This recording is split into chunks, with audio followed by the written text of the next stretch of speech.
ആഭ്യന്തരമന്ത്രിയായിരുന്നപ്പോൾ ശ്രീ രമേശ് ചെന്നിത്തല പാവപ്പെട്ട ജനങ്ങളെ രക്ഷിക്കുവാൻ, ഈ സമ്പന്നന്മാരിൽ നിന്നും പലിശയ്ക്ക് കൊടുപ്പുകാരിൽ നിന്നും രക്ഷിക്കുവാൻ ഓപ്പറേഷൻ കുബേര കൊണ്ടുവന്നു.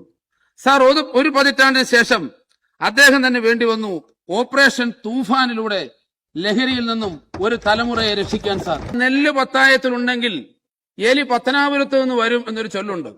സാർ, മയക്കുമരുന്ന് എവിടെയുണ്ടോ അവിടെ ശ്രീ രമേശ് ചെന്നിത്തലയും പോലീസും ഓപ്പറേഷൻ തൂഫാനുമായി എത്തും. സാർ, അതാണ് സാർ കേരളം കണ്ടുകൊണ്ടിരിക്കുന്നത്. സാർ, നിങ്ങളുടെ ഭരണകാലത്ത് ആഭ്യന്തര വകുപ്പ് ആട്ടുകല്ലിന് കാറ്റ് പിടിച്ചതുപോലെയായിരുന്നു. എന്നുവെച്ചാൽ അനക്കമില്ലായിരുന്നു. കേരളം മയക്കുമരുന്നിന്റെ പറുദീസയായി മാറി. നിങ്ങൾ അനങ്ങിയില്ല, ആട്ടുകല്ലായിരുന്നു. ചിലർ മട്ടുപ്പാവിൽ വരെ കഞ്ചാവ് കൃഷി ആരംഭിച്ചു. സാർ, നാട്ടിൻപുറത്ത് കർഷകര് ഇടവിള കൃഷി നടത്തും. അതിന് കാച്ചില്, ചേമ്പ്, ചീനി, ചേന, കിഴയ്ക്ക ഇതൊക്കെയാണ് ഇടവിള കൃഷി.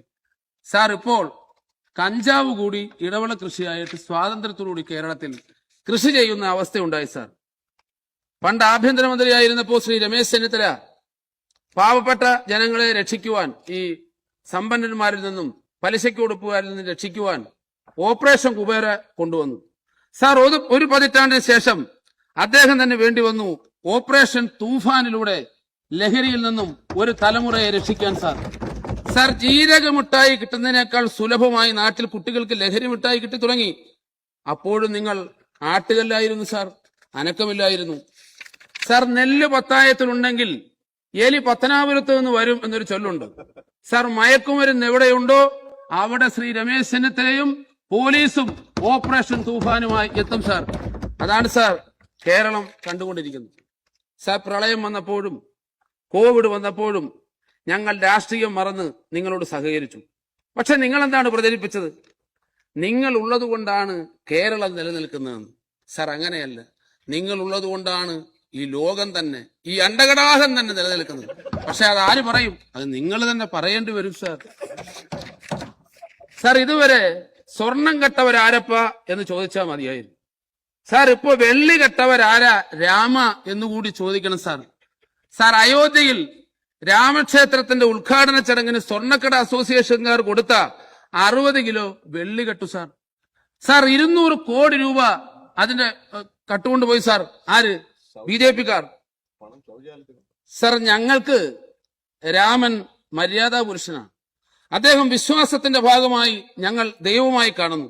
പക്ഷേ BJP-ക്കാർ രാമനെ പണം കായ്ക്കുന്ന മരമായി കാണുന്നു. സാർ, വിശ്വാസത്തെ നാട്ടിൽ കലാപമുണ്ടാക്കാനും അധികാരം പിടിക്കാനുള്ള കുറുക്കുവഴിയുമാണ് ആയിട്ടാണ് സാർ BJP-ക്കാർ കാണുന്നത്. സാർ, ഒരു കൈകൊണ്ട് രാമരാമ എന്നും മറു കൈകൊണ്ട് നിം നോട്ട് എണ്ണുന്നതും ഇവരുടെ പരിപാടിയാണ്.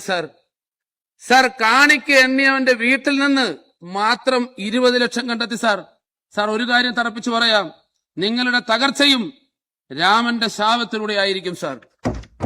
സാർ, ഈ ബഡ്ജറ്റിൽ വർഷങ്ങളായി ഞാന് TJ Vinod MLA, Vincent MLA ഒക്കെ തീരദേശത്തു നിന്നും വരുന്നവരാണ്. സാർ, ഈ ബഡ്ജറ്റിൽ വർഷങ്ങളായി മത്സ്യത്തൊഴിലാളികൾ ആവശ്യപ്പെട്ടിരുന്ന മത്സ്യത്തൊഴിലാളി ഭവന പദ്ധതി പുനരാരംഭിച്ചിരിക്കുന്നു. സ്വാഗതം ചെയ്യുകയാണ്. സാർ, എന്നാൽ ഇതിന്റെ ഗുണം പൂർണ്ണമായി ലഭിക്കണമെങ്കിൽ തീരദേശ പരിപാലന നിയമത്തിൽ മത്സ്യത്തൊഴിലാളികൾക്ക് വീട് നിർമ്മാണത്തിന് ഇളവ് അനുവദിക്കണം. സാർ, അല്ലെങ്കിൽ അത് പൂർണ്ണമായ അർത്ഥത്തിൽ ഗുണകരമാകില്ല. സാർ, മറ്റൊരു പ്രധാനപ്പെട്ട കാര്യം ബഡ്ജറ്റിൽ വരാത്തൊരു കാര്യമാണ്. സാർ, സുനാമി കോളനി, കഴിഞ്ഞ സർക്കാർ കോളനി എന്നുള്ള പേര് മാറ്റി നഗരന്നാക്കി. പക്ഷെ ഒരു പുരോഗമനം ഉണ്ടായിട്ടില്ല. സാർ, അന്ന് ദുരന്തമുണ്ടായപ്പോൾ കൈ കിട്ടിയ സാധന സാമഗ്രികൾ അതിന്റെ ഗുണനിലവാരം ഒന്നും പരിശോധിച്ചില്ല. കൂടുതലും ചതുപ്പ് നിലങ്ങളിലാണ്. സാർ, ഞാൻ തന്നെ 2 സബ്മിഷനും ഒരു ശ്രദ്ധ ക്ഷണിക്കലും ഇവിടെ കൊണ്ടുവന്നതാണ്. ബഹുമാനപ്പെട്ട മുൻ മന്ത്രി ഇവിടെ ഇരിപ്പുണ്ട്. അദ്ദേഹം അതിനകത്ത് ഏറെ കാര്യങ്ങൾ അദ്ദേഹം ആത്മാർത്ഥമായി ഇടപെട്ടു. ഞാൻ അദ്ദേഹത്തെ അഭിനന്ദിക്കാം. പക്ഷെ ഇപ്പോഴും സുനാമി നഗരങ്ങളിൽ താമസിക്കുന്ന പാവപ്പെട്ട മത്സ്യത്തൊഴിലാളികൾ ഭയത്തോടു കൂടിയിട്ടാണ് സാർ ജീവിക്കുന്നത്. സാർ, അവരുടെ മക്കളെ ബന്ധുവീടുകളിൽ പാർപ്പിച്ചിട്ടാണ് അവർ കിടന്നുറങ്ങുന്നത്. സാർ, ഇടിഞ്ഞു വീഴാറായി. സാർ, ആരെങ്കിലും ഒരു മത്സ്യത്തൊഴിലാളികൾ ഈ സുനാമി നഗരിൽ താമസിക്കുന്ന ആരെങ്കിലും മരണപ്പെട്ടാൽ അതിന് നമ്മൾ സമാധാനം പറയണ്ടേ? അതുകൊണ്ട് സാർ, ബഹുമാനപ്പെട്ട മുഖ്യമന്ത്രി അടക്കം വകുപ്പ് മന്ത്രി അടക്കം അടിയന്തരമായി ഈ സുനാമി നഗരങ്ങളിൽ താമസിക്കുന്ന മത്സ്യത്തൊഴിലാളികളുടെ ദുരന്ത ജീവിതം അവസാനിപ്പിക്കാൻ നടപടിയെടുക്കണം. സാർ, കാലാവസ്ഥ ഞാൻ ചുരുക്കാം. സാർ, കാലാവസ്ഥ വന്നാലും കണ്ടെയ്നർ വന്നാലും കപ്പൽ വന്നാലും ഏത് വന്നാലും പാവം മത്സ്യത്തൊഴിലാളികളുടെ തലയിലാണ് സാർ. സാർ, കണ്ടെയ്നറിൽ കുരുങ്ങി ഒരുപാട് മത്സ്യത്തൊഴിലാളികളുടെ വലയും യാനങ്ങളും നഷ്ടപ്പെട്ടു. സാർ, ആർക്കും ഇതുവരെയും 10 രൂപ നഷ്ടപരിഹാരം കൊടുത്തിട്ടില്ല. സാർ, പാവപ്പെട്ട മത്സ്യത്തൊഴിലാളികൾ എന്ത് പഠിച്ചു സാർ? ഈ അടുത്തിടെ പേത്ത എന്ന് പറയുന്ന ഒരു ജീവി ഇറങ്ങി. പേത്ത പലർക്കും അറിയില്ല. സാർ, ഈ പേത്ത ചെറിയ ജീവിയാണെങ്കിലും അതുണ്ടാക്കുന്ന നഷ്ടം ഭീമമാണ്. കോടിക്കണക്കിന് രൂപയാണ് ഈ പേത്ത നശിപ്പിച്ചത് കാരണം മത്സ്യത്തൊഴിലാളികൾക്ക് നഷ്ടമായത്.